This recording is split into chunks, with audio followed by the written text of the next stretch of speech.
lagu mulu. Mau kemana sih lo? Lo udah kondangan? Kongko we. Kondangan di mana? Lah ono di rumah Bapak Dibel.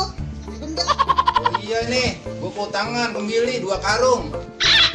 Dah, saya boncis 3 ton. Banyak temen. 2 karung. Ayo tuh, kondangan kita. Gua mau ganti baju dulu. Ayo dah, gue nebeng dah ya. Iya udah, gue tungguin nih. Oke dah.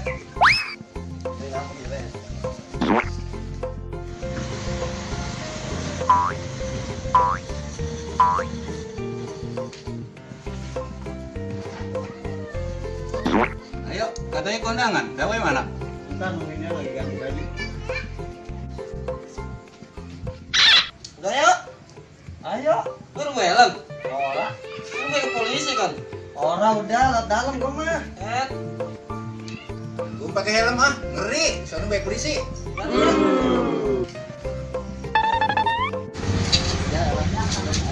Tes aja motor. Belajar kali ya.